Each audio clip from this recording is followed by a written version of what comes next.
বর্তমানে একটা প্রযুক্তি বের হয়েছে এআই, চেনেন আপনারা? Artificial intelligence. এই এআই প্রযুক্তি পরিস্থিতি এত কঠিন, একটা হুজুর মাইকে বলতেছে যে বাবারা খবরদার এআই এর পাল্টানে পড়ে তোমরা ধ্বংস হয়েও না, সমাজে কিন্তু বহু ফেক ভিডিও আছে, খবরদার তোমরা এই সমস্ত ভিডিও দেখবে না। দেখতে দেখতে হঠাৎ করে লাস্টে উনি বলতেছে আমি নিজেও এআই, বলে আমাকেও বানাইছে অমুক। পিছনে একটা কুকুর হাঁটে যায়, কুত্তা, একটা লোক মুরগি নিয়ে যাচ্ছে মাথায় করে, রাস্তা একটু ফাঁকা আছে, রিক্সা যাচ্ছে, লোক যাচ্ছে, হাসতেছে, চলতেছে, হাত নড়ে, পা নড়ে, সব হুবহু এক, অথচ গোটা ঘটনাটা এআই সাজানো। একটা মেয়ের শুধু একটা ছবি থাকবে, আপনার মেয়েকে বাড়িতে যা বলে দিয়েন, আপনার মেয়েকে বাড়িতে যা বলে দিয়েন যে আপনার মানুষে আপনার শরীরে যদি রক্ত থাকে তাহলে আপনার মেয়ে আর ফেসবুকে ছবি দিতে পারবে না, আর যদি রক্ত না থেকে পুঁজ থাকে, পোকা থাকে, তাহলে আপনার মেয়ে ফেসবুক টিকটক করে, করুক, আমার কথা নাই। যদি মুসলমানের বাচ্চা হয়ে থাকেন তদন্ত করে দেখেন আপনার বউয়ের মাধ্যমে, বড় মেয়ের মাধ্যমে, যেভাবে হোক আপনার ছোট মেয়ের ফেসবুক, ইউটিউব, টিকটক আছে কিনা। আপনার মেয়ের শুধু একটা ছবি দরকার, আর কিচ্ছু লাগে না, শুধু একটা ছবি দরকার। এই ছবি শুধু মুখটা নিয়ে 5 মিনিটের ভিডিও করা যায়। আপনার মেয়ে গালি দিচ্ছে, খারাপ কথা বলতেছে, নোংরা মানুষের সাথে হাঁটতেছে, পুরো আপনি নিজেই মনে করবেন ঘটনা মনে হয় সত্য, অথচ মিথ্যা। কত বড় ফিতনা, আপনি কি বুঝতে পারলেন? নবী সাল্লাল্লাহু আলাইহি ওয়াসাল্লাম বলেছেন শেষ জামানায় ইমানের পরিস্থিতি হবে এমন, সকালবেলা ছিল তাওহীদবাদী লা ইলাহা ইল্লাল্লাহ, কিন্তু সন্ধ্যার সময় রাতেই এই লোকটা হয়ে গেছে কাফের। কিছুদিন আগে একটা লোকের ভিডিও একটা ভাইরাল হয়েছিল, তার নাম হলো মুরাদ বিন আমজাদ, নাম শুনছেন আপনারা? এই দাজ্জাল, এই খান্নাস, এই পশুটা একটা সময় আহলুল হাদিস আলেম ওলামার সাথে ওঠা বসা করত এবং বেদাতীদের বিরুদ্ধে বাহাসও করছে, খুব কড়া কড়া কথা বলতেন। আজকে বর্তমান সে কাফের, বর্তমান কি কাফের। সে কাবা ঘর, আস্তে এগুলি শব্দ আমি মুখে আনবো না, হাজরা আসওয়াদ পাথরকে একটা নোংরা জিনিসের সাথে উদাহরণ দিচ্ছে, আস্তাগফিরুল্লাহ। এগুলি মুখে আনা যায় না, খুতবাতে আমি আনতে পারবো না। আল্লাহর কাবা ঘরটা নাকি মূর্তি। এটা আমার মতো লাঠি হাতে করে একসময় আহলে হাদিস মসজিদে খুতবা দিয়েছে। শায়েখ আকরামুজ্জামান বিন আব্দুস সালাম মাদানির থেকে ইলম নিয়েছে এক সময়, বা চলাফেরা করেছে, এটা ওনার দোষ না, বলতেছি যে এরকম চলাফেরা করতে এক সময় আমরা মনে করতাম যে লোকটা মনে হয় আহলে হাদিস।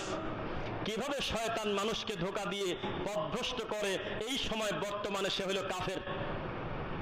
সে মুসলমানদেরকে দেখতে পারে না, সে হিন্দু হয়ে গেছে। আল্লাহর কাবা ঘর নাকি হিন্দুদের মন্দির। হাজরা আসওয়াদ এটা নাকি ওই যে পাথর, এই পাথরটা নাকি হলো শিব মন্দির, শিব মন্দির, শিবলিঙ্গ। এটা সহ্য করা যায় মুসলমান? এজন্য মনে রাখবেন, যুবকদেরকে বলতেছি ভাই, আল্লাহর নবীর কাছে দেখেন, আমার অনেক কথা মনে এসে যাচ্ছে, আমি আজকে খুব প্রাণ খুলে কথা বলার চেষ্টা করবো ইনশাআল্লাহ। আল্লাহর রাসূলের কাছে একজন এসে বলতেছে লা ইলাহা ইল্লাল্লাহ। আল্লাহ নবী বললেন তুমি এই মুহূর্তে যা পড়লে তুমি বোঝো, দুনিয়ার সবচেয়ে দামি শব্দ তুমি বলে ফেললে, বলেন সুবহানাল্লাহ। এইবার উনি খুশি হয়ে চলে যাচ্ছে, তো বলে দাঁড়াও, সুম্মাস্তাকিম, আগে যেটা বলছো এটা আরো কঠিন। তুমি যে পড়লে লা ইলাহা ইল্লাল্লাহ ওয়া আন্না মুহাম্মাদুর রাসূলুল্লাহ, সুম্মাস্তাকিম, এটার উপরে ঈমান অবস্থায় টিকে থাকাটা আরো চ্যালেঞ্জ। তখন উনি আস্তে আস্তে হেঁটে হেঁটে চলে যাচ্ছে। তো ঈমান আনা এক জিনিস, আর ঈমান সহ কবরে দেওয়া কিন্তু এক জিনিস। কি আমার কথা বোঝেন আপনারা? বহু ভালো ভালো নামাজি ভালো ছেলে পরবর্তীতে গাঁজাখোর হয়েছে, ইতিহাস নাই? রাত দিন গাঁজা খেত, খুব খারাপ ছেলে, একটা পর্যায়ে সে ভালো হয়ে গেছে, হয় না? তো ঈমানের গতিও তাই। আল্লাহকে বলতে হবে আল্লাহ তুমি আমাকে দিয়েছো সঠিক ইলম, ঠিক আছে, তবে এই সঠিক জ্ঞান নিয়ে, তাওহীদ নিয়ে যেন আমি কবরে যেতে পারি, বলেন আমিন। মুফতি কাজী ইব্রাহিম হাফিজাহুল্লাহ, যার বক্তব্য শুনে হাজার হাজার মানুষ গলা থেকে তাবিজ ছিঁড়ে ফেলছে, ফেলে নাই? মুফতি কাজী ইব্রাহিমের বক্তব্য শুনে লক্ষ লক্ষ লোক জর্দা খাওয়া যে হারাম সেটা জেনেছে। মুফতি কাজী ইব্রাহিমের মাধ্যমে হাজার হাজার পীর মুরিদের নীতি মানুষ বুঝতে পেরেছে কত খারাপ জিনিস। মুফতি কাজী ইব্রাহিমের টেলিভিশনের বক্তব্য শুনে বহু মানুষ এক রাকাত বিতির পড়া শুরু করেছে। মুফতি কাজী ইব্রাহিমের বক্তব্য শুনে বহু মানুষ তাবিজ কবজদের শিরিক, পীর মুরিদি, অন্যায় বহু জিনিস জানতে পারছে, মিথ্যা না সত্য। কিন্তু তাকদীরের ফয়সালা কি জিনিস, এখন সে বয়লার গবেষণা করে। কোথায় পাহাড় শুকে যাচ্ছে, তারপরে জেলখানায় গেলাম, বিভিন্ন রাষ্ট্র থেকে জিনরা এসে আমাকে আটকে ধরে। কি বলতেছে বলেন এগুলো? আমার ভিতর দিয়ে চোখ দিয়ে রক্ত ওঠে, আল্লাহর কসম। আপনারা তাকে চেনেন কিনা জানি না, মাজার পূজারীরা পর্যন্ত স্বীকার করে যে ওনার হাদিসের বিদ্যা কঠিন বিদ্যা। এখনই পিস টিভির আলোচনা শোনেন, দেখবেন যে 5 জন যদি আলোচনা করে টক শোতে, কাজী ইব্রাহিমের টাইম যখন আসতো ওনার মুখ দিয়ে গড় গড় করে হাদিস রেডি বানায়। বললাম আমি কি মিথ্যা বলতেছি? এখনই তার পূর্বের বক্তব্য 10 সালের আগে, 15 সালের আগের বক্তব্য দেখেন, এক একটা মাহফিলে 1 ঘন্টায় প্রায় 50টা হাদিস বলতো। সেই লোকটার ইদানিং এর পুরো বক্তব্য নিয়ে আসেন, 5টা মাহফিলেও তার মুখ দিয়ে 10টা নবীর হাদিস বের হয় না। এত বড় বিদ্যানের এই ঘটনা, ব্যাপারটা কি? কি কারণে এরকম হবে? সুম্মাস্তাকিম হয় নাই, কিন্তু ইমানটা এক সময় তার তাওহীদবাদী ছিল, নিঃসন্দেহে কোনো সমস্যা নাই। কিন্তু আজকে সুম্মাস্তাকিমের অভাবে এত বড় একজন বিদ্বান, সে বলতেছে জিনের তবলিগ জামাত আমার কাছে জেলের ভিতরে আসে, বয়লার খেলে ছেলে মেয়ে হয়ে যায়, করোনার টিকা নিলে গোপনে সবকিছু নিয়ে যায়। এই সমস্ত অদ্ভুত কথা, যার কোনো সায়েন্টিফিক ব্যাখ্যা নাই, এই ধরনের কথা মানুষের কাছে বলে, এটা কি হাস্যকর কিনা বলেন? মনে রাখবেন, ইমানের সূত্র, ইমানের রশ্মি, হেদায়েতের আলোর চাবিকাঠি আল্লাহর হাতে। তিনি যদি কারোর প্রতি অসন্তুষ্ট হন, এই আলো নিভিয়ে যেতে সময় লাগবে না, ঠিক কিনা বলেন? আর যদি কারোর প্রতি আল্লাহ রাজি হন, তাহলে আল্লাহ তাকে উমারের মতো হেদায়েত দেন। বলেন আলহামদুলিল্লাহ। আপনি কেন নিজেকে খাটো মনে করেন? কেন নিজেকে দুর্বল মনে করেন? আল্লাহ আপনাকে বাঁচিয়ে রাখছে, এটাই তো আপনার জন্য বড় নিয়ামত। ইল্লা মান তাবা ওয়া আমানা ওয়া আমিলা আমালান সালিহা ফাউলাইকা ইউবাদদিলুল্লাহু সাইয়্যাতিহিম হাসানাত। শোনো হে পৃথিবীর আদম সন্তান, তোমরা তোমাদের ভুল বুঝতে পেরে আল্লাহকে যদি বলো আমার ভুল হয়ে গেছে, এই ভুল আমি আর জীবনে করব না, এই কথা বলার পরে তুমি যদি মরে যাও, তোমার অতীতের ভুল ক্ষমা হয় নাই, বরং সব ভুলকে আল্লাহ নেকি দিয়ে পরিবর্তন করে দিয়েছে। সুবহানাল্লাহ। একটা লোক আল্লাহ নবীর কাছে এসে বলতেছে, আল্লাহ নবী, আমি একটা মহিলাকে চুমো খাইছি। ভাষা বোঝেন আমার? আমি একটা মহিলার মুখে কিস করছি, চুমা খাইছি। এখন আমি এই পাপ থেকে বাঁচবো কিভাবে? আল্লাহ নবী বললেন যে তুমি কি আমার সাথে সালাত পড়লে? তো বলে আল্লাহ নবী, আপনার পিছনেই তো জামাতে নামাজ পড়লাম। রাসূল বললেন, ইন্নাল হাসানাতি ইউযহিবুনাস সাইয়্যাত। আয়াত নাযিল হয়ে গেছে। নিশ্চয় মানুষের নেকামল সমূহ তার অতীতের পাপকে মুছে দেয়। সুবহানাল্লাহ। তোমার সালাতের মাধ্যমে, তাওহীদের কারণে আল্লাহ তোমার সুমার গুনাহ ক্ষমা করে দিয়েছে। তাহলে এখন যদি আপনি বলেন যে আল্লাহ, আমি যুবক, আমি জীবনে হাজার হাজার নেশা করছি, শত শত গাঁজা খাইছি, ফেন্সিডিল খাইছি, মদ খাইছি, আমি আর জীবনে খাবো না। মুসাব বিন উমাইরের ঘটনা শুনে আমি ভাইক দিয়া সেন্ট্রাল জামে মসজিদে নিয়োগ করেছিলাম, আমি মরা পর্যন্ত নেশাদার দ্রব্য খাবো না। ইনশাল্লাহ অতীতের ভুল শুধু ক্ষমা হবে না, সব গুনাহকে আমার আল্লাহ নেকি দিয়ে পরিবর্তন করে দেবে। বিশ্বাস কি আছে আপনাদের? বিশ্বাস আছে তো ইনশাল্লাহ? আল্লাহ তওবা কবুল করুন, বলুন আমিন। তওবা কিভাবে করতে হবে বলেন তো দেখি কেউ? তাওবাতুন নাসুহা। এক জোকার বক্তা, আল্লাহ মাফ করুক, দেখেন জ্ঞান কাকে বলে। ডক্টর জাকির নায়েককে বলে পেশাব পায়খানার ডাক্তার। আস্তাগফিরুল্লাহ বললেন না? যেই লোকটা বলে যে ডক্টর জাকির নায়েক যদি বিমানবন্দরে একবার আসে, মানে বাংলাদেশে আসার ইচ্ছা আছে না তার? কিছুই দেখেন না নাকি? ওনার কাছে সাংবাদিক বলতেছে, আপনার কি বাংলাদেশে যাওয়ার ইচ্ছা আছে? কিছুদিন আগে, তাও 5-6 বছর আগে।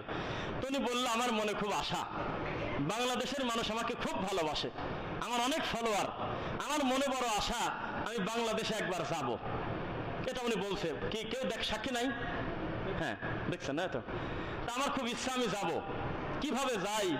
নিয়ম কানুন কঠিন আর কি, যাই হোক, উনি বললেন যে আমি আমার মাতৃভূমিতে থাকতে পারলাম না, মোদি আমার উপরে জুলুম করে অত্যাচার করে অকারণে আমাকে আমার নিজের মাতৃভূমি ত্যাগ করালো, আমার অন্যায়টা কি?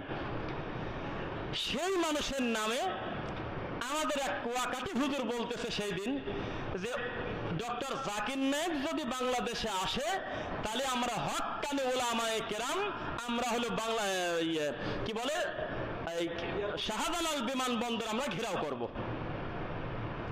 শুনতে ভিডিও দেখছেন? আস্তাগফিরুল্লাহ, এটা হুজুর মানুষ, টুপিওয়ালা দাড়িওয়ালা, মাদ্রাসায় পড়াশোনা করছে, বলতেছে আমরা এয়ারপোর্ট ঘেরাও করব, জাকির নায়েককে ঢুকতে দেব না। সেই হুজুর মানুষের কাছে বলতেছে বাবারা জান্নাতে যেতে গেলে পীরের কাছে যাও। আশরাফ আলী থানভীর কাছে সাপ পর্যন্ত মুরিদ হতো, এই তো তার ওয়াজ। আপনাকে আমার বলার উদ্দেশ্য কি জানেন?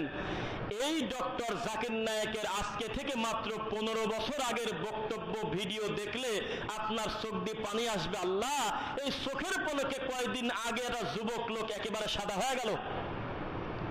দিনের গবেষণা চিন্তা পুরা দাড়ি মুখ সবই সাদা, অথচ তার মাত্র 2005, 7, 10-এর বক্তব্য দেখেন একেবারে হ্যাংলা পাতলা, চুল দাড়ি সব কালো একটা যুবক। মিথ্যা বলছি আমি? এই যুবক সময় শায়েখ আহমদ দিদাত তার হাতখান ধরে বলছিল আমি যেখান থেকে শেষ করেছি ওখান থেকে আমার জাকির নায়েক শুরু করলো, আমি কাজ করেছি 10%, আমার জাকির করছে 100%। আলহামদুলিল্লাহ। আপনি যুবকদের গুরুত্ব দিবেন না? যুবকদেরকে সামনে দিবেন না? কিভাবে আপনি কাজ করবেন? তাছাড়া কিভাবে আপনি অন্যায়কারী ঠেকাবেন? একটি ঘটনা বলি, 2007, 8, 6 এইরকম টাইমে মনে হয় হতে পারে, আমরা তখন আলিয়া মাদ্রাসায় পড়ি। তখন একটা ঘটনা আপনাদেরকে বলি, বাস্তব ঘটনা। আপনারা কি নকশাল বাহিনীর নাম শুনেছেন? না, আমাদের উত্তরবঙ্গের কেউ নাই এখানে? আছেন? হ্যাঁ, নকশাল বাহিনী, সর্বহারা, এরকম কিছু নাম ছিল না আগে? মানুষ হত্যা করতো তারা, মানুষের বিভিন্ন কিছু দেখা যেত। ওই সময় আমরা ক্লাস 8-এ পড়ি। তো আমি পড়াশোনা করি হলে পাবনা একটা আলিয়া মাদ্রাসা, নাম বললাম না, ঠিক তার পাশে একটা বিশাল বড় হাই স্কুল মাঠ। অত্যন্ত গরমের সময়, তখন কারেন্ট যেত না, খালি মাঝে মধ্যে আসতো। এই খারাপ অবস্থায় গরমের সময় এমনি আমরা একটু বাইরে ঘুরতাম, খালি গায়ে বসে থাকতাম। তো একটা মুরব্বী, তার বয়স হবে প্রায় 65 থেকে 70 বছর। এই লোকটার খালি গায়ে একটা গামছা নিয়ে, একটা হাত পাখা নিয়ে উনি হলো মাঠের ভিতরে এসে বাতাস নিচ্ছে। আর রাতি পাঠি তারা রওনা দিয়েছে, প্রত্যেকের হাতে চাকু, মেশিন গান, অস্ত্র নিয়ে তারা চাঁদাবাজি করতে যাচ্ছে কোথাও, হয়তো বাহিনীর লোক নিয়ে। হঠাৎ করে লাইট ধরছে, দেখে ওই মুরব্বীটা খালি গায়ে। হ্যাঁ বাবাজি, তুমি এখানে? তুমি জানো না এখন দিন সময় ভালো না, তুমি এখানে কি করো? রাত বাজে তখন 12টা, 1টা, 2টা। আসলে তো তখন দিন সময় খারাপ, নাকি বলেন? এত খারাপ সময় তুমি এখানে কি করো দিন সময়? তখন ওই মুরব্বী একটা কথা বলছিল, কথাটা কোটি টাকার থেকে দামি। মুরব্বী তখন ওদের মুখের দিক তাকায় বলছিল যে তোমরা শুয়ে পড়লে তো দিন সময় ভালো হয়ে যায়। ভাষা বোঝেন না? আমার মতো মুরব্বী খালি গায়ে গামছা নিয়ে, পাখা নিয়ে, গরমের সময় 10,000 বাইরে আলী, কার কি ক্ষতি? তুমি রাত 2টার সময় তোমার হাতে চাকু কি কারণে? তখন হয়তো কিছু বলে নাই, তবে আস্তে করে চলে গেল। তাই আপনাকে বলি, আপনি খুতবায় ওয়াজ করতেছেন, মানুষের কাছে কথা বলতেছেন, একজন মুরব্বী। সমস্ত খাতে আমরা ওয়াজ করতেছি, কিন্তু যারা জেগে উঠলে সমাজ ভালো হবে, ও তো গাঁজা খাচ্ছে, ও তো নাইট ক্লাবে রয়েছে এখন। যাদের কান পর্যন্ত বক্তব্য যাবে, ও তো গাঁজা খায়, ও তো মদ খাচ্ছে। কাকে কি বোঝাবেন আপনি? ওর কাছে যান, আপনি ওর কাছে দরদ নিয়ে, মায়া নিয়ে যান। আসো, আল্লাহর ঘরে আসো। তোমাকে মসজিদের একজন সদস্য করা হলো, চক্ষু লজ্জায় গাঁজা খাবেন না, লিখে রাখেন। তোমাকে একটা ভালো কাজের দায়িত্ব দেব বাবা, দায়িত্ব জোর করে হলেও যদি দিয়ে দেন, কর্মের কারণে চক্ষু লজ্জায় দায়িত্বের ভারে ছেলে ভালো হতে বাধ্য।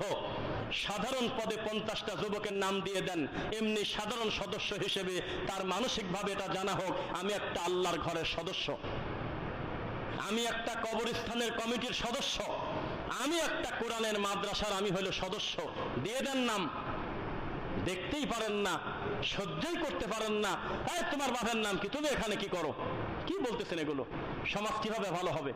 যুবকরা যদি দেখবেন ওই দিন আপনি মরার আগে শান্তি নিয়ে মরতে পারবেন যেদিন দেখবেন আপনার ছেলে, আপনার ভাইয়ের ছেলে, আপনার চাচার ছেলে, 10-12টা ছেলে একসঙ্গে, যুবক ছেলে তাকবীর দিয়ে বলতেছে, আমাদের এলাকায় প্রকাশ্যে নেশাদার দ্রব্য পান করতে দেব না, এই কথা বলে যদি হুঙ্কার দিয়ে ওঠে, ওই দিন আপনি শান্তি মতো মরতে পারবেন, মনে করতে পারবেন আল্লাহ আমার মরার আগে আমি আমার ছেলের একটা ভালো কাজ দেখে গেলাম।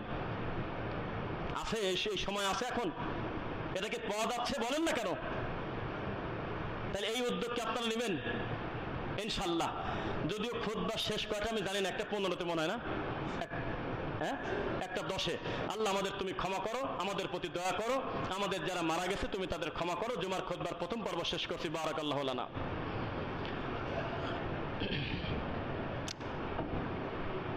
আলহামদুলিল্লাহ।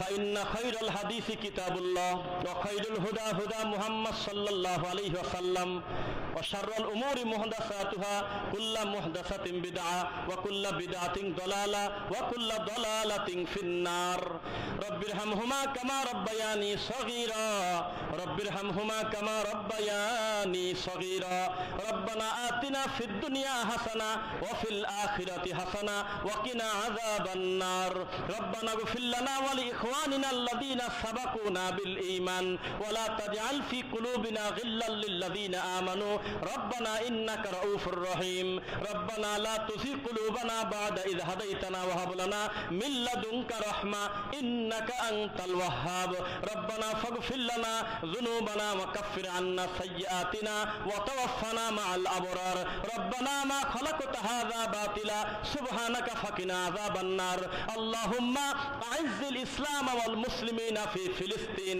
اللهم أعز الإسلام والمسلمين في فلسطين اللهم أعز الإسلام والمسلمين في বাংলাদেশ। আলহামদুলিল্লাহ। আল্লাহর কাছে আমরা দোয়া করি, যারা ঈমান অবস্থায় মারা গেছে আল্লাহ তুমি তাদের ক্ষমা করো, তাদের প্রতি দয়া করো। আমরা যারা বেঁচে আছি অসুস্থ, তুমি আমাদেরকে উত্তম শেফা দান করো আল্লাহ। আমি আরবিতে এত কিছু দোয়া করলাম, আসলে আমিনও বললেন না, এটা কেমন না বলেন? বেদাতি মাহফিলে কি জীবনে যান না, একটু শিখতে পারেন না? ওরা বলতেছে আমি এই মাসে কয়েকবার বিমানে উঠছি, ঠিক কিনা বলুন? কয় হ ঠিক। কারণ ছাড়াই তাকবীর দিয়ে সুবহানাল্লাহ বলে, বলে না? আপনারা যেখানে দরকার সেখানেও বলতে পারেন না, বলবেন। যেখানে সুবহানাল্লাহ বলার দরকার সেখানে বলবেন। মসজিদ থেকে যখন নিচে নামবেন, ওই সিঁড়ি দিয়ে দিয়ে নিচের দিকে যাবেন আর পড়বেন কি বলেন তো দেখি? আর যখন উঠে আসবেন তখন কি বলবেন? আরে মুমিনের কোনো অবসর নাই, যেটা কয় যে আমার কাজ কাম নাই, বসে আছে ওটা খাটাস। মুমিনের কোনো অবসর নাই, নয় দুনিয়ার কল্যাণ হবে, নয় পরকালের কল্যাণ হবে, কিছু একটা হতেই হবে। ওয়াল আসর, সময়ের কসম। আচ্ছা বলেন তো, আমি আর আপনি যদি দাবা খেলি, কোনো টাকার লেনদেন না থাকে, তাহলে আমার বাপ দাদা প্রতিবেশী আত্মীয় স্বজনের কোনো ক্ষতি আছে? বুঝে কথা বলবেন। আমার সমাজের কোনো ক্ষতি আছে? রাষ্ট্রের কোনো ক্ষতি আছে? 1 টাকার লেনদেনও নাই, বসে আছি, দুইজন দাবা খেলতেছি। এই কাজটুক করার কারণে আমি আর আপনি দুইজন শুকরের রক্তের ভিতরে হাত দিয়ে দিছি। কোন কি অবস্থা? কিছুই নাই, সময় নষ্ট করলাম, তাই সময়ের মূল্য দিলাম না আমরা। তো সময়ের দাম আছে আমাদের। বাপের বয়সী লোক আসরের নামাজ পড়ে ছবির হলে ঢুকছে, মানে ওই যে চার দোকান আবার টিভি ছাড়া চলে না, চার দোকান টিভি ছাড়া চলে না, ছবি হচ্ছে। আসর থেকে মাগরিব পর্যন্ত এক পর্ব দেখে চলে আসে, সালাম ফেরায় আবার ওখানে ডেলিভারি হয়েছে। এসা পর্যন্ত ফুল শেষ করে তাও ফেরে না, 9টা পর্যন্ত থাকে নামাজি লোক, মাথায় টুপি আছে। আমি কি বানায় বললাম এরকম নাই? তো মানুষের সময়ের কোনো দাম আছে, মূল্য আছে? এই যদি অবস্থা হয়, শোনেন, জাহান্নামে যাওয়ার কয়টা কারণ আছে, তার ভিতরে একটা কারণ অহেতুক যারা সময় নষ্ট করছে তারা জাহান্নামে যাবে। তাহলে সময়ের মূল্য দিবেন আপনারা? যুব সমাজকে বলি আমরা, কোরআন মাজিদের সাথে সম্পর্ক করতে হবে, আল্লাহর ওহির সাথে সম্পর্ক করতে হবে। ইনশাল্লাহ পড়েন, পারবেন? কোরআন মাজিদটা শুদ্ধ করে পড়বেন। কোরআনের সঙ্গে যদি সম্পর্ক রাখেন, আল্লাহ আপনাকে ক্ষমা করবেন ইনশাআল্লাহ। হাদিস পড়বেন, কোরআন পড়বেন। আর বর্তমান অনলাইন, এইটা আর শুধু ছেলেদের দখলে নাই, মেয়ে ছেলে ফেলেও, হাজার হাজার মেয়ে ছেলে, লাখ লাখ মেয়ে ছেলে ফেলে আজকে কাপল ভিডিও বানায় স্বামীর সাথে। স্বামী হলো প্রতিবন্ধী, স্বামী বসে থাকে আর বউ হলো কথা বলে বলে কাপড় বেচে। বউ হলো প্রোডাক্ট বিক্রি করা, স্বামী বসে থাকে, প্রতিবন্ধী বসে থাকে। আস্তাগফিরুল্লাহ। এদের কোনো গায়রত আছে, লজ্জা আছে? মানুষের আত্মসম্মান, মর্যাদা সব চলে গেছে মোবাইলের ভিতরে। আমাকে আপনি এত ভালোবাসেন, দিনের কারণে এত ভালোবাসেন, আমি মানুষ, আমার একটু ভুল আপনার সহ্য হবে না, আমার একটা ভুল পেলে কালকেই আপনি পোস্ট দিবেন, দেখুন কি করলো, কি একটা কথা বলে দিল রে। আমাকে আপনি চাইলে মোবাইলে কথা বলতে পারেন, এই সুযোগ আপনি দিবেন না। খুলিকল ইনসানু আজুলা, মানুষ হলো তাড়াহুড়া করা জাতি, তরাপ্রবণ জাতি। কঠিন তাড়াহুড়া করে মানুষ। দুই টাকের মাঝখানে তোমার হোন্ডা ঢোকানো লাগবে কি কামে? তোমার মার জানাজা নাকি? একটু এমন তেমন হয়েছে, টাকের নিচে পড়ে ঢাকা ময়মনসিংহ মহাসড়কের মাঝে গত কয়েকদিন আগে চোখের সামনে একটা লোকের মাথা, হাত পা সব বিচ্ছিন্ন হয়ে গেল। কি দরকার বলেন আমাকে, কি দরকার? 1 ঘন্টা জ্যামে পড়ে থাকলে সহ্য হয়? একটু ফাঁকা জায়গা আছে, এইটুক সহ্য হচ্ছে না, মুহূর্তের ভিতরে গাড়ি ঢুকায় দিচ্ছে। মানুষের ধৈর্য বলতে কিছু আর নাই। সালাতের কথা যত জায়গা কোরআনে আছে, সেই সংখ্যা কয়বার হবে বলেন তো? 82। এর থেকে 8 বার বেশি আছে আর একটা ইবাদতের কথা, তার নাম হলো সবর। এই ব্যাপারে একটা খুতবা দেওয়া যায়, পরে বলবো। প্রায় 90 বার আল্লাহ বলতেছে সবর করো, ধৈর্য ধরো, সবর করো। সবর একটা ইবাদত।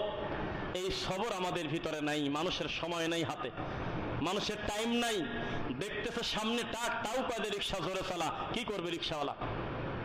মানুষের সময়ের কোনো জিনিস নাই। এক রিক্সাওয়ালা আর এক রিক্সাওয়ালাকে যে ভাষায় গালি দেয়, ওই ভাষা আমাদের মুখে আসবে না। একটু পরে ওকে আবার ওর পিছনেলা গালি দিচ্ছে। গোটা সমস্ত চলতেছে জাহিলিয়াতে পূর্ণ। মুহাম্মদ সাল্লাল্লাহু আলাইহি ওয়াসাল্লামকে কে মানে? এখন যদি সমাজে তন্ন তন্ন করে খুঁজে বলেন তো ঈমান ভঙ্গের কারণ কয়টি? মানুষ 3% মানুষও জানে না।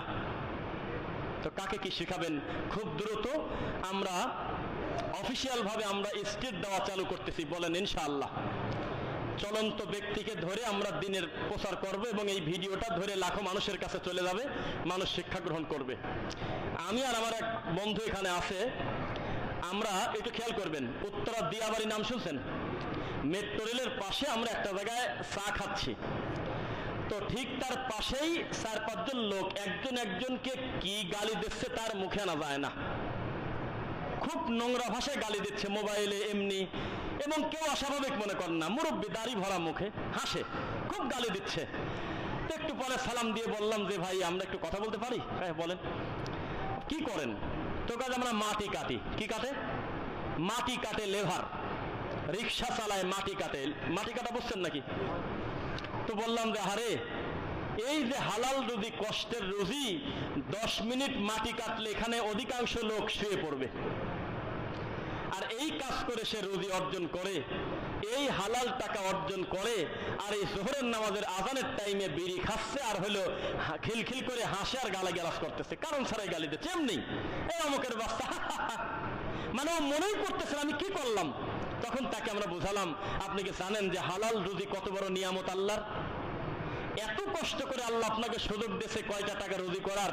আপনি একটা রুটি খেতে পারতেন, একটা চা খেতে পারতেন, একটা কলা খেতে পারতেন, আপনি 10টা টাকা দিয়ে একটা বিড়ি সিগারেট ধরায় ফেললেন, দুনিয়ার লস। আবার একটা লোককে অকারণে গালিগালাজ করতেছেন, পরকাল লস। তাহলে আপনার থাকলোটা কি? বিশ্বাস করেন, দাওয়াত দিলে দাওয়াত দেওয়া যায়। আপনারা ঘরে বসে আছেন, এটা আপনাদের দুর্বলতা। দাওয়াত দিলে কিছুই হয় না। একটা লোক মাথা উঁচু করে নেই, সবটা লোক মনে হচ্ছে যে আমরা ডাকাত ধরছি, মাথাটা নিচের দিকে তাকায় আছে। অনেক সময় পর আমরা বললাম আপনারা কি মন খারাপ করলেন? কয় যে না, ভালো কথা বললেন। তো দাওয়াত দেওয়ার দরকার আছে কিনা? ও মানবে কিনা সে দায়িত্ব কি আমার? আমি দাওয়াত পৌঁছে দেবো। আমি বলবো তুমি বিড়ি খাও না, তুমি সিগারেট খাবে না, গাঁজা খাবে না, তুমি টাকনুর নিচে কাপড় পরবে না, তুমি তাবিজ গলায় দিবে না, পীর মুড়িদের কাছে যাবে না, তুমি অশ্লীল বেহায়াপনা কাজ করবে না। এরপরেও যদি ও করে, ওর পাপ ও করলো, কিন্তু দাওয়াত দেওয়ার কারণে আমার মর্যাদা আল্লাহ বৃদ্ধি করবেন ইনশাআল্লাহ। যাই হোক, আল্লাহ আমাদের অতীতের ভুল ক্ষমা করুন, বলো না আমিন। এই মসজিদের সঙ্গে আমাদের আত্মার সম্পর্ক, কিসের সম্পর্ক? আপনারা তো অধিকাংশ আমাদের চেনেন, জানেন, কিন্তু এখানে খুতবা দেওয়ার কারণে এখানে বছরে 2 বার অন্তত আসা হয় না, এরকম খুব কম হয়েছে। আজকে আমি নিজে আশ্চর্য হয়ে গেছি, আল্লাহর এই ঘরটা এত দ্রুত এত সুন্দর হয়েছে দেখে, আল্লাহর কসম। অন্তর থেকে আমি এলাকাবাসীর জন্য দোয়া করি, আল্লাহ এর সঙ্গে টাকা দিয়ে, বুদ্ধি দিয়ে, শ্রম দিয়ে, মেধা দিয়ে যে যেভাবে সহযোগিতা করেছে আল্লাহ তুমি তাদের মর্যাদা বৃদ্ধি করে দাও, তাদের তুমি রুজিতে বরকত দাও আল্লাহ। যারা ওয়াদা করেছেন যে 10,000, 20,000, 5,000 টাকা আমি আল্লাহর ঘরে দেব, আপনাদের প্রতি সুধারণা, মানুষের বিপদ আপদ থাকতে পারে, পারে কিনা? আপনি আপনার নিজের গতিতে ইনশাআল্লাহ এই আল্লাহর ঘরে টাকাগুলো দিয়ে দিবেন, মনে থাকবে। যেহেতু এখনো অনেক কাজ, পরে শোনা দেবো না, মাশাআল্লাহ ভাইজানকে আসলে দেখি, মাশাআল্লাহ গোপনে দান করেছে একজন 1,000 টাকা, আলহামদুলিল্লাহ পড়েন, আল্লাহ তার মনের নেক আশা পূরণ করুন, আল্লাহুম্মা আমিন। এক বোন তার মৃত বোনের জন্য 10,000 টাকা দিয়েছে, আলহামদুলিল্লাহ। আল্লাহ তুমি তার বোনকে আরবিতে দোয়া করি, আল্লাহুম্মা আগফির লাহা, আমিন বলেন, ওয়ারহামাহা। মহিউদ্দিন ভাই 2,000 টাকা দিয়েছে, আল্লাহ মহিউদ্দিন ভাই সহ যারা সাদাকা করেছে তুমি তাদের দানকে কবুল করো, আল্লাহুম্মা আমিন। আমি সম্ভবত এই মসজিদের কাজ শুরু করার কাজ তখন রানিং, হয়তো পিলার দাঁড় করানো, তখন আমি নিচে খুতবা দিছিলাম, মনে আছে? গত বছর মনে হয় ওখানে খুতবা দিছিলাম, আর আপনারা আমাকে বলতে বলছিলেন যে, আমি বলছিলাম, মনে আছে কথাগুলো, যে আপনারা দোয়া করেন এখানে আল্লাহর একটি ব্যতিক্রম প্রতিষ্ঠান হবে, যেখানে মা বোনদের জন্য আলাদা পরিবেশ থাকবে, পুরুষদের জন্য থাকবে একটা সুন্দর পরিবেশ আমরা করব। আজকে তা আমি সরাসরি 2 চোখ দিয়ে টাকা দেখে গেলাম, আল্লাহ সহজ করুন। মা বোনদের ওখানে কাজ বাকি আছে, কাজটা রানিং। আল্লাহর ঘরে টাকা দেওয়ার পর যদি দেখা যায় যে আমার টাকা দিয়ে কাজটা রানিং আছে, মনে বেশি তৃপ্তি লাগে না? এইটা আপনারা সুযোগ লোফে নেন। একটা সময় দেখবেন আপনি একটা বদনা হাতে করে ঘুরতেছেন কিন্তু জায়গা নাই, 10টা টাকা নিয়ে ঘুরতেছেন কিন্তু মসজিদে দেওয়ার মতো জায়গা নেই, লাস্টে জমা রাখা লাগবে, হতে পারে না? কাজটা পরিপূর্ণ হয়ে গেছে। এই জন্য এখন যেহেতু কাজটা রানিং, আপনারা যারা ওয়াদা করেছেন এবং যারা দেওয়ার ইচ্ছা পোষণ করেছেন নিজ দায়িত্বে দিবেন। আমরা পারি এক বৈঠকে অনেক টাকা তুলতে, কিন্তু এই পরিবেশ যেহেতু আমাদের বলা হয়নি, দরকার নাই। তবে মানুষের ওই পরিবেশটা না আসলে একা একা টাকা দিতে চায় না। আল্লাহ নবীও না চাইলে শুরু করে নাই কেউ। নবী যখন বলছে কে কি দেবে, তখন বলছে আমি এটা দিলাম, আমি আমার সম্পদের 3 ভাগের 1 ভাগ দিলাম, আমি 6 মাসের খাওয়া খরচ এবং 300 উট দিয়ে দিলাম, এরকম ঘটনা ঘটছে। তা আপনাদেরকে আমি বলি, ওয়াদা আমার কাছে করা জরুরি না, তবে ইনশাল্লাহ বলেন যে এই মসজিদের সঙ্গে আপনারা শেষ পর্যন্ত আছেন ইনশাল্লাহ। এই মসজিদের সঙ্গে আমি মাত্র মনে হয় মে মাসের 30 তারিখ আমাদের কলিদার প্রিয় শায়েখ, অন্তরের শায়েখ, যার মাধ্যমে আল্লাহ বাংলা ভাষাভাষী যত বিদ্বান বাংলাদেশে সালাফি আকীদা মানহাজ নিয়ে মানুষের দুয়ারে গিয়েছে, উল্লেখযোগ্য এবং সবচেয়ে বড় সিনিয়র দায়ীর একজন ডক্টর আসাদুল্লাহ গালিব হাফিজাহুল্লাহ এসে নিজ হাতে আল্লাহর এই ঘরটা উদ্বোধন করেছেন। আল্লাহ তুমি তাকে সম্মানী করো, আমাদের প্রতিষ্ঠানটাকে কবুল করো আল্লাহ। এই প্রতিষ্ঠানের সঙ্গে ইমাম হয়ে, কমিটি হয়ে, মুয়াজ্জিন হয়ে, মুসল্লি হয়ে যারা আমরা তোমাকে সেজদা দেই, তুমি আমাদের সেজদাকে কবুল করো আল্লাহ। আল্লাহর কাছে আমরা বলি, আল্লাহ আমি আমার এই সমস্ত মুসল্লিকে অন্তর থেকে ভালোবাসি, এবার তুমি আল্লাহ ভালোবাসো। এবং এই মসজিদে যারা দায়িত্বশীল আছেন অত্যন্ত আন্তরিক, যদিও কারো না কারোর মাধ্যমে আমরা আসি, আমাদের সিফাত সাহেব আছে, গুলজার সাহেব আছেন, আরো ভাইয়েরা আছেন, তাদের জন্য দোয়া করবেন, যাদের মাধ্যমে আল্লাহ আপনাদের কাজকে সহজ করে দেন, আল্লাহ তাদের এলিমে বারাকা দিন, আল্লাহুম্মা আমিন। সেই সাথে আপনারা আমাদের জন্য দোয়া করবেন, আমাদেরকে সফর যেন আল্লাহ নিরাপদ করে। বিশেষ জরুরত না থাকলে, আবার যদি সুযোগ থাকে, আমাদেরকে যদি আপনারা মনে করেন আরেকবার নিয়ে আসা যায়, আরেক দায়িকা আনা যায়, মাঝে মধ্যে পরিবর্তন করে, এই বাগানে সব ধরনের ফুল আসবে আমি বললাম ইনশাআল্লাহ। একেবারে ডক্টর আসাদুল্লাহ গালিব স্যার থেকে শুরু করে আমার মতো একেবারে সবচেয়ে কম দামি, সবচেয়ে অল্প জানা হুজুর থেকে সব ধরনের লোক এখানে আসবে, যাদের আকীদার মানহাজ এক। দুনিয়াবি ভুল ভ্রান্তি থাকলেও এই বাগানটা সব ধরনের ফুল দিয়ে আমরা সাজাবো ইনশাআল্লাহ। আল্লাহ তোমার ঘরের সঙ্গে আমরা থাকবো, তোমার এই ঘরটাকে তুমি কবুল করো, আল্লাহুম্মা আমিন। আল্লাহ যারা মারা গেছে তুমি ক্ষমা করো, যারা কবরবাসী হয়ে গেছে ইমান অবস্থায় তুমি তাদের ক্ষমা করো আল্লাহ।